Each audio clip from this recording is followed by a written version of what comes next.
Russell, really appreciate the opportunity to sit down today and have this conversation.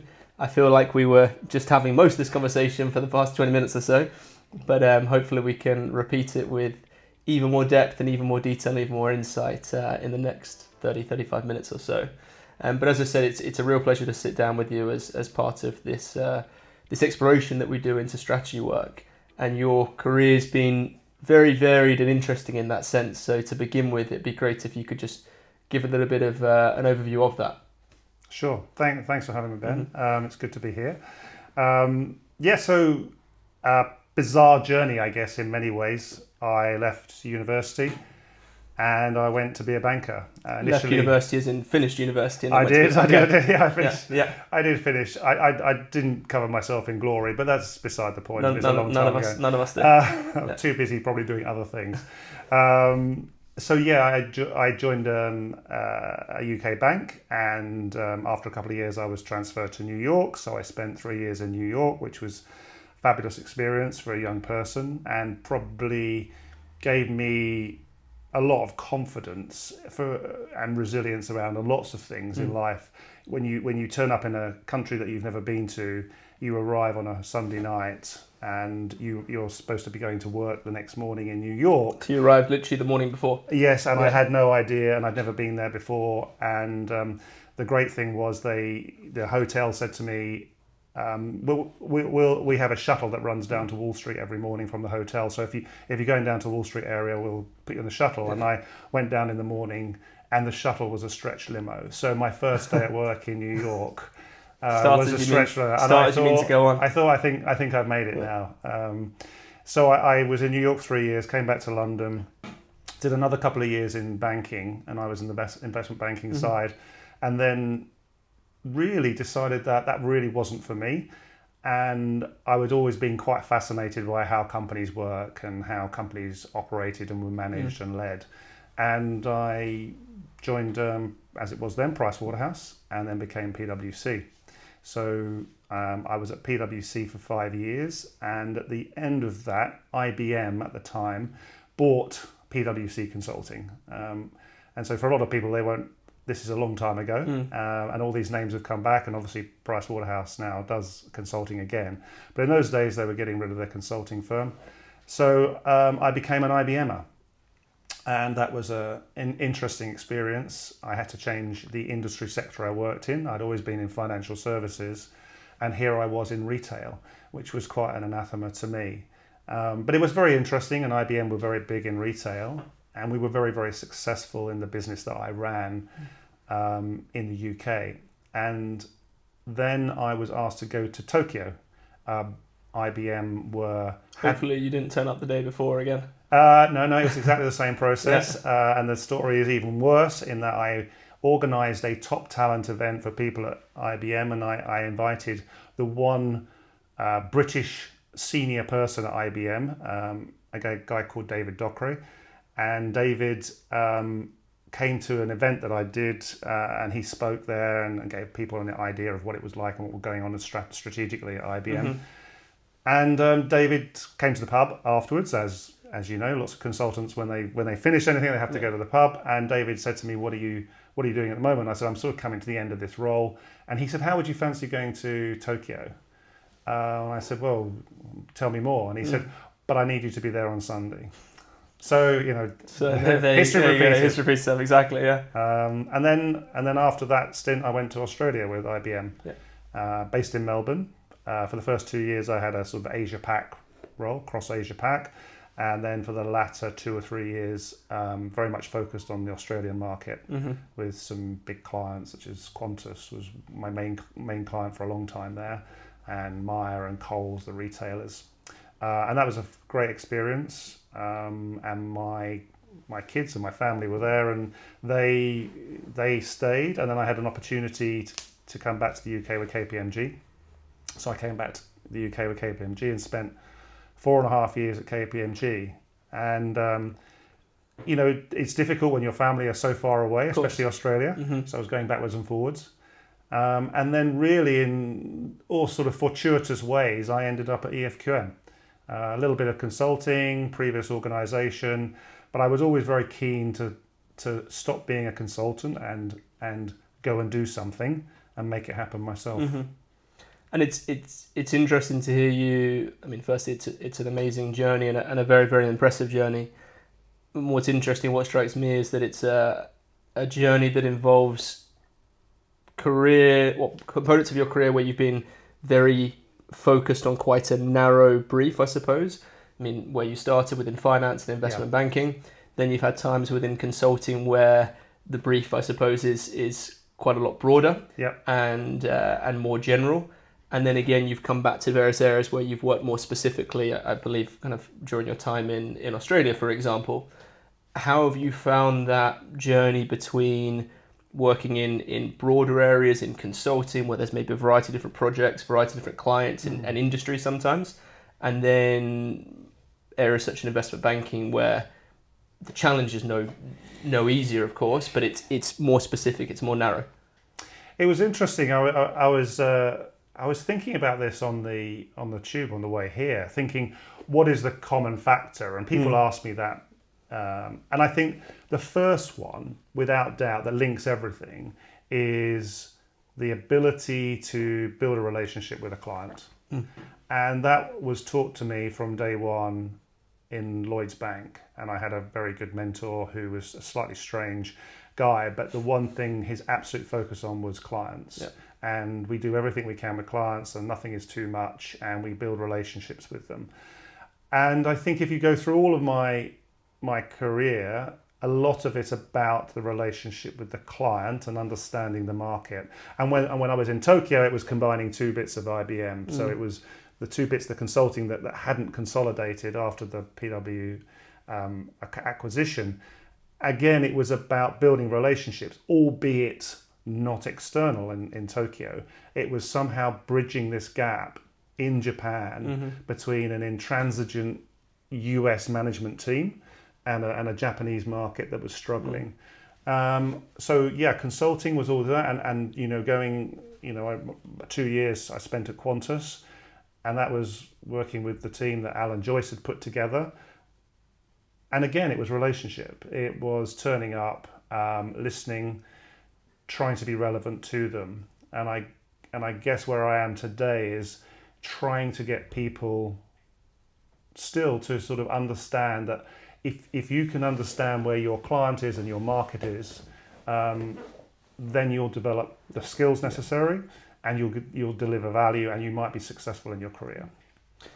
And I mean, it's interesting to hear you talking through it as well, because you're referencing a lot of your career. Of course, customer centricity is key in absolutely everything, but it's also trying to support organizations in bridging a certain gap, whether that's the work you did with IBM or whether it's trying to support a client in bridging a gap. And often with strategy work, we define, I'm being very general, but we define it as bridging the gap between where you are as an organization today and where you want to be.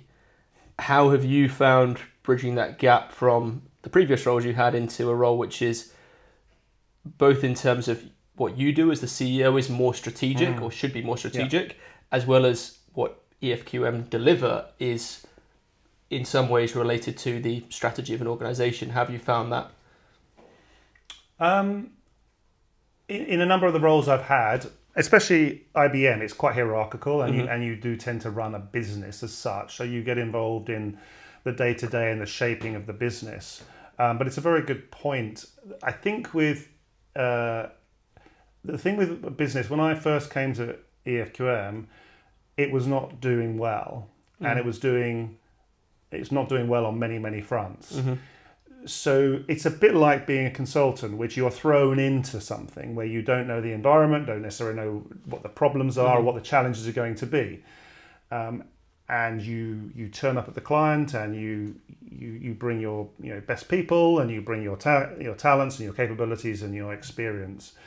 And so our first 2 or 3 years with EFQM was a bit like running a consultancy project. It was a bit like you're on the edge, everything's new all the time, everything's changing. You're trying to hold everything together in a changing environment, and we were trying to change the company drastically.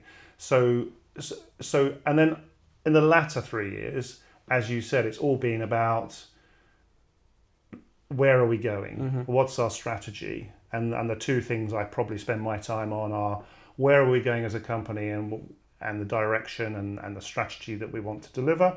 And the other element is trying to mentor and lead a team of great people to be better and more effective and make us more successful.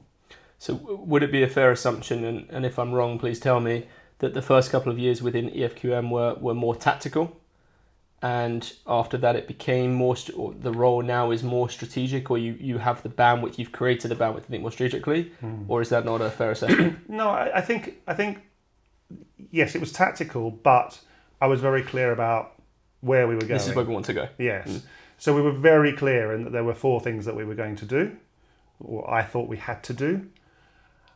But getting there wasn't like me sitting back and letting the team get on with it. It was literally everything was having to be invented every day. And my guys will tell you, and many of them have been at EFQM a long, long time, and they have no experience elsewhere.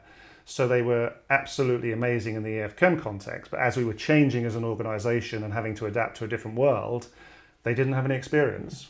So yes, it was very, very tactical. But we kept our eye on those 4 things, which was, we needed a better product.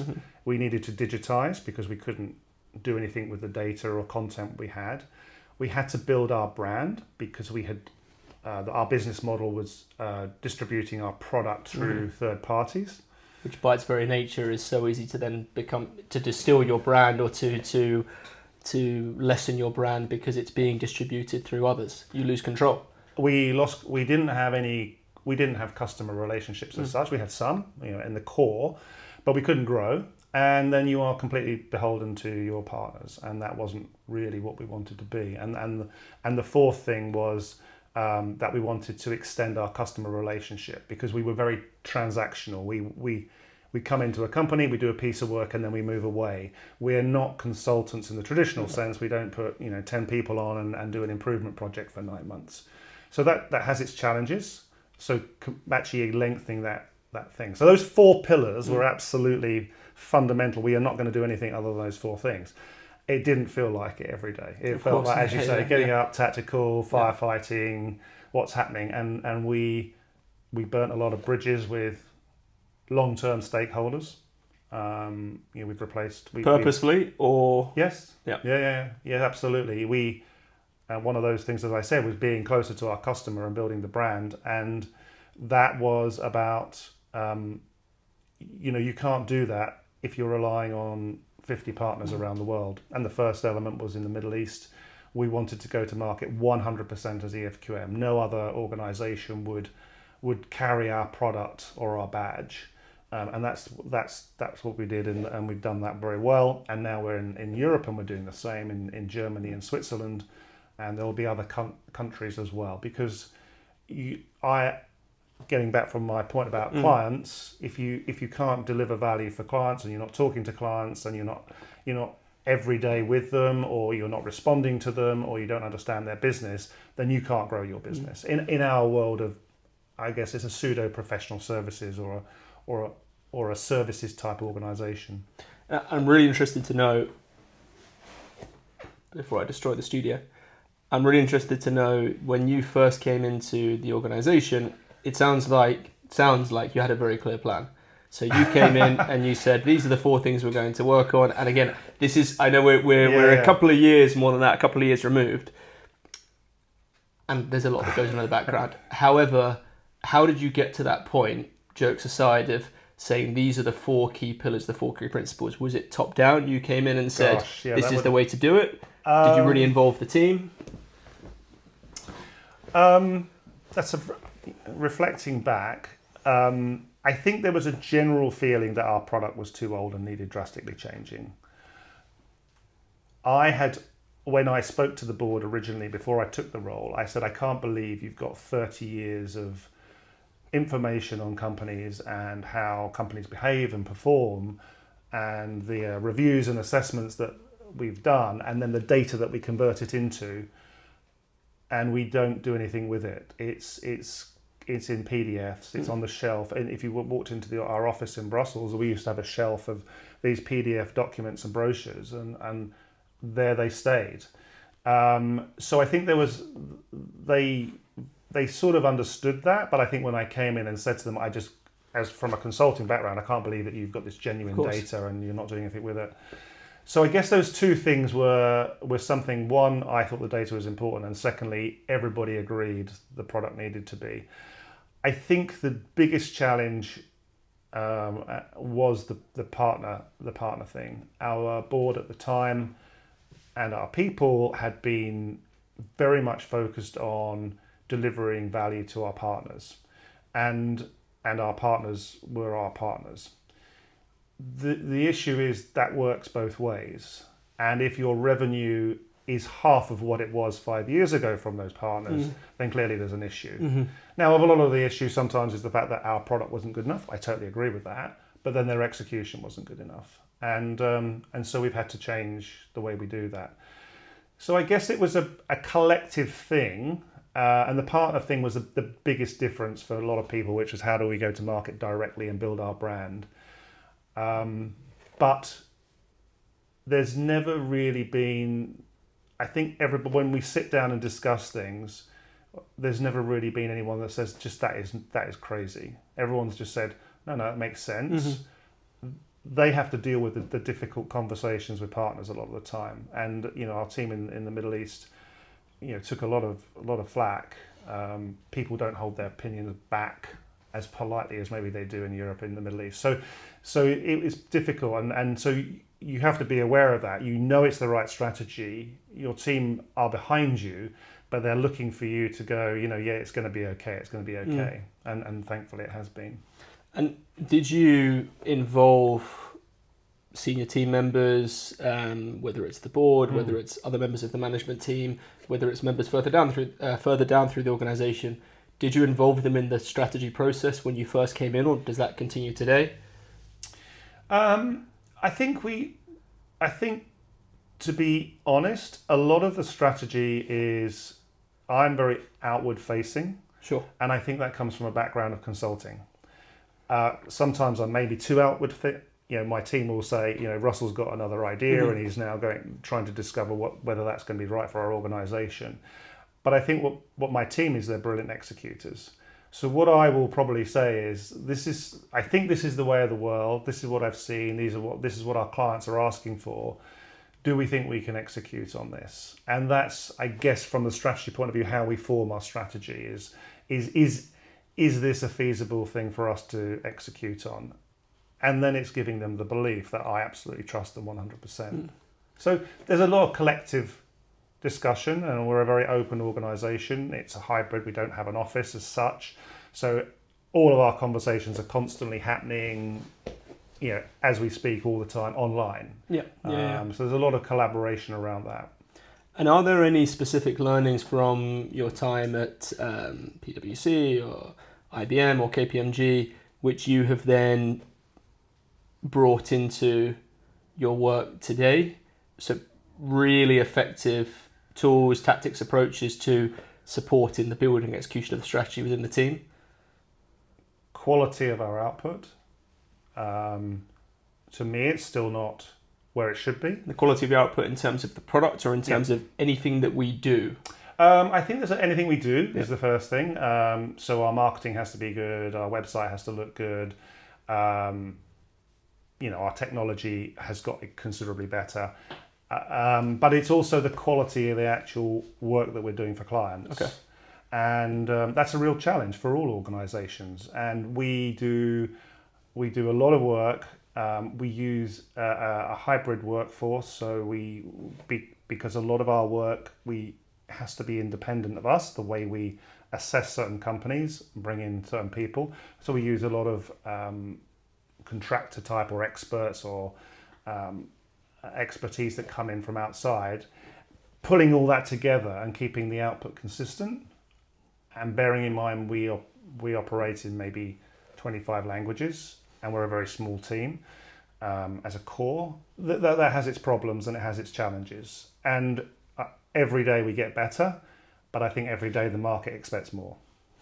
And as the individual sitting in the hot seat leading the organisation, as well as of course everyone else who has responsibility, today, what are the biggest pressures that you feel? What are we describe them as the 3 a.m. stare at the ceiling challenges that you face? That's a very good question. As an organisation, our holding company is what's called a foundation, or a stichting in Belgium.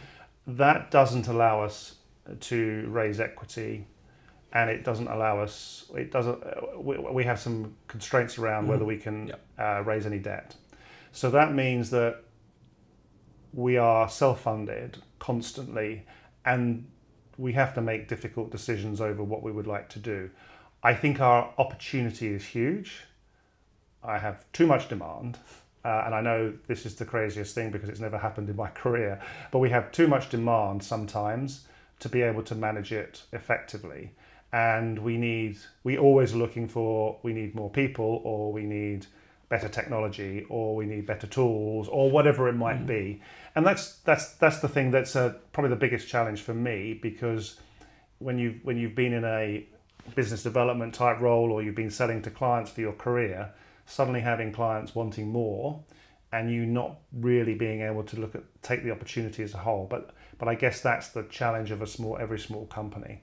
But particularly for us, where we have a great product and we're growing, and we've grown 300% in the last 5 years, but we can't necessarily say let's inject some capital and move forward a bit quicker, or take the opportunity to make us a bit more sustainable in the long term. And how do you find yourself having to make those difficult decisions with the team? Because it's, as you said, it's a first world problem, so to speak, to have too much demand, but equally it is a significant challenge because A, you want to be able to take advantage of that, but B, there may come a time that if you don't, and you don't put yourself in a position from a organizational standpoint, operational standpoint, technological standpoint to deliver, that won't stay around forever and someone else will come in. Yeah. So how do you manage those challenges and trade-offs? Before I got to EFQM, it had gone through some really bad times, financially and performance-wise. And the guys that have been there since that time, I think the problem for those guys was they were focused on everything had to be done with the smallest amount of money, with the smallest amount of effort. We can do it. And the attitude of using expertise in marketing or design or technology just wasn't something they thought about, because they'd been so browbeaten into saving money or not having the money. As we've become more successful, the challenge is they are incredibly resourceful and resilient, and it's to still have that bigger view, which is you don't have to do everything yourself. That is our biggest challenge. They are so good at taking on whatever's in front of them, whether it's through workload or just putting their head down, or being very clever at working out together how to solve a problem, that sometimes they don't sit back and go, do you know, there's an easier way, maybe we can make a business case here, and I can assure, and they know this, that I've probably never said no to a business investment that anyone's ever come to me and said. So, and there's always growing pains. You know, we are bringing in new people. We are bringing in different quality of people, different experienced people. And that's a challenge in itself, because they have got new ideas and new thinking, and they don't necessarily come from where we were 10, 15 years ago. They don't have that context, they don't have that understanding. No. Yeah. And so, but that's good, you know, in some ways. I want them to have the same, I guess, creativity and resilience to deal with things when the money's not so much, but also I want people to say, we could be doing this, but it's going to cost us, or we're going to have to invest, or we're going to have to be clever about this in another way. And a very tangible question. One of the biggest challenges, if not the biggest challenge of strategy work is of course execution, because the analysis phase, there's always analysis that can be conducted, and that can be conducted by good tools and good people. There are decisions that can be taken, but just like anything, when the rubber meets the road, make it happen, that's where it gets difficult. And one of the biggest challenges of execution is the tracking of a strategy internally. Are we doing what we said we would do? Are we achieving the results we said we would achieve? And are there any iterations we need to make? I'm very interested to know how you tackle that. And I don't know if you tackle it well or you think there's improvement, but how do you tackle that as an organization? And is there any additional complexity to it because of the fact that you are entirely distributed? People are remote and you rarely, I think, see people in person. You've hit all the issues. The number one thing that we've found in the last 3 years is we, as an organisation, we've worked with Saudi companies for a long time, for maybe 10, 15 years, but it was a very small amount and it just ticked along. And if 3 years ago, I would never have envisaged that our income would be 500% up in Saudi.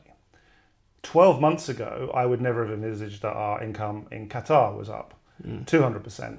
So the strategy is great, and marking where you are and trying to, hit the milestones and reflect, have we achieved it? Do we need to adapt? Is actually really, really difficult, because we might go down this road and suddenly this is pulling us this way. So we're not very rigid at adhering to a strategy. Personally, I'm not really good at it. My team are much better at executing and wanting to follow a plan. I'm less so. I'm a little bit more flexible. I think, after as many years of working as I have, I'm a little bit like things change all the time, and I'm a little bit more relaxed about execution than I probably should be. So that's a challenge for us. But I think we've basically struggled to really do a good, what I would, in our parlance, is an assess and refine. That's what we ask clients to do, this assess and refine of whatever you do. And obviously the strategy has been that, because things change so quickly. But we have tried to stick in the last 2 or 3 years to a single set of pillars that we are working under. How successful we'll be is probably going to, when I see the results for August and our forecast for the year end, I'll let you know. Yeah. Well, it sounds like, broadly speaking, it's trending in the right direction. Changing tact a little bit. We referenced before the organisations, obviously, that you grew up within and you learned and progressed within as well. Are there any individuals, which you don't need to name drop, you're very welcome to, but individuals or specific learnings that you had through each of those experiences that you still carry with you today, that you think are very instructive in the manner in which you lead EFQM?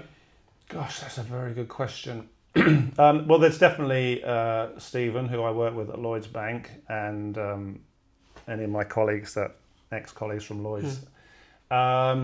And he was just this strange individual, but absolutely focused on clients and how to get better relationships with clients. And it was the reason I was asked to go to New York, because when the MD of the division had to choose someone to go to New York, I had luckily been in front of him so many times, because when we introduced senior clients in, my boss Stephen always brought the senior clients in, and I was always in the room.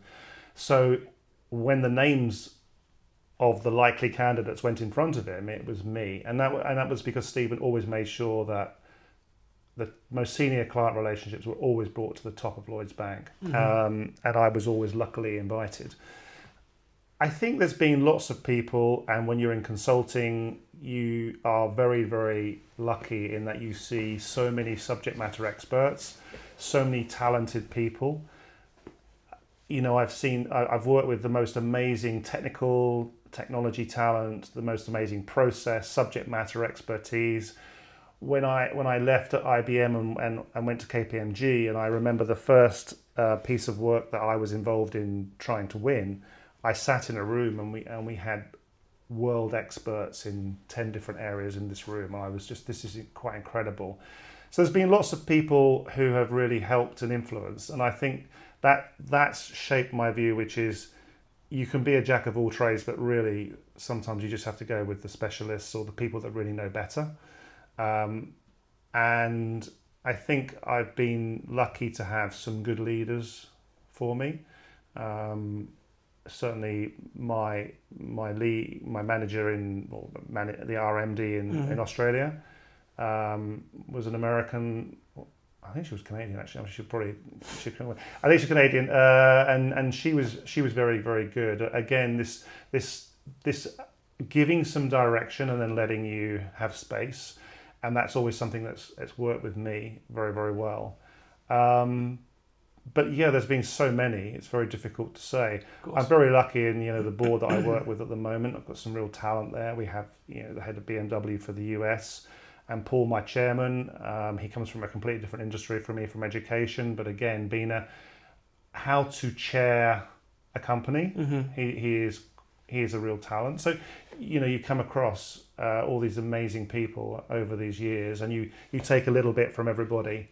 And I think that's what I try and say to my colleagues who've been at EFQM a long time, which is meet as many people as you can, network with as many people as you can, meet clients, and take a little bit every single time you go into another meeting. I've been very fortunate, sitting in this chair and the work that we get to do with clients, as well as our partners and other individuals that I get to speak with, to really experience the benefit of learning from them, being in the room and learning from many, many different perspectives as well.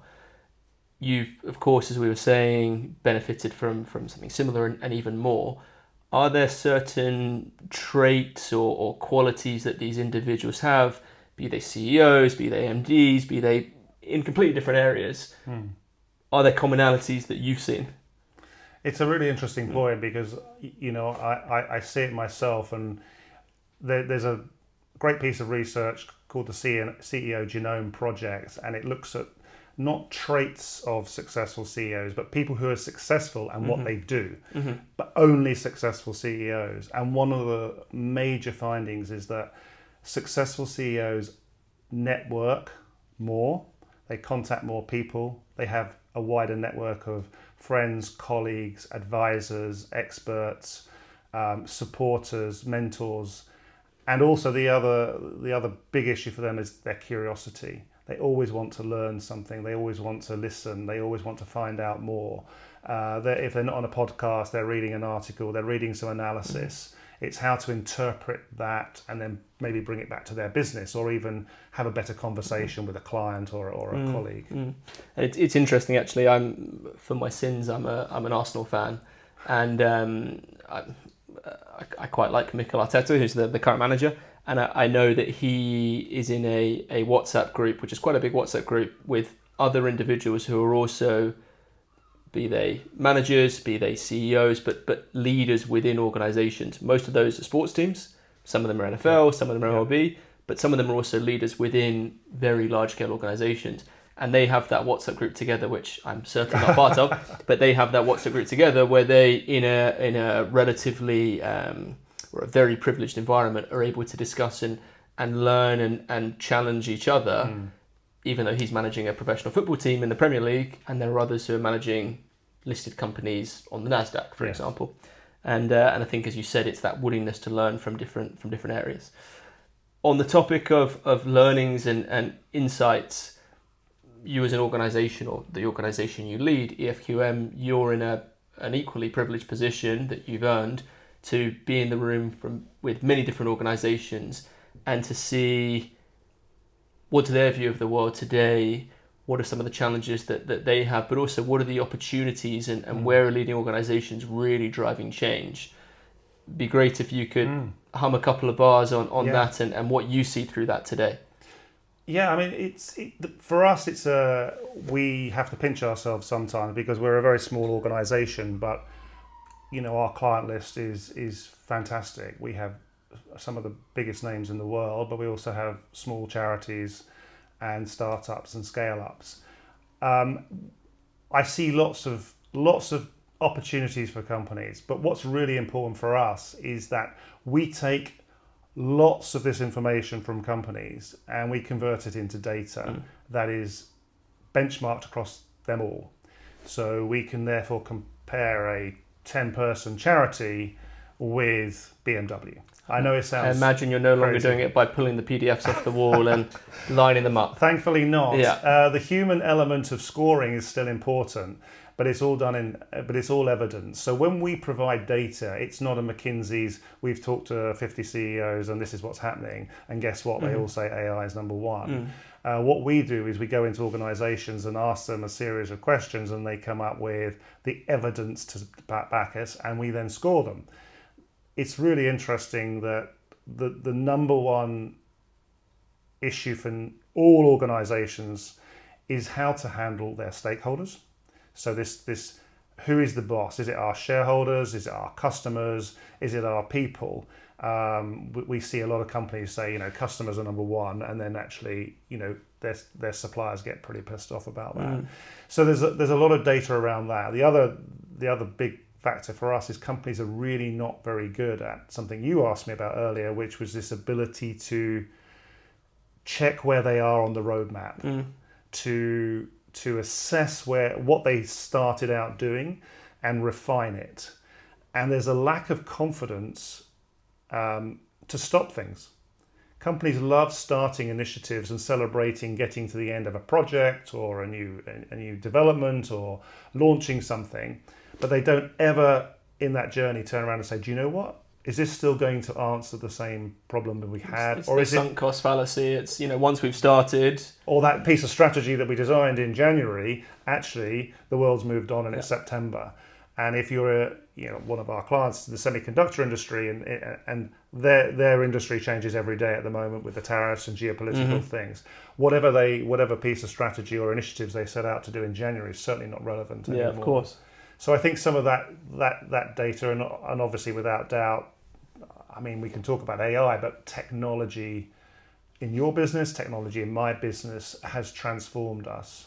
And what we've achieved in the last 9 months, from thinking about how is AI going to change our whole process to what we can deliver now, is exponential. And I think that technological change and implementation and adapting company strategies and execution of that is some of the data that what our data is telling us is where they've got a lot to learn.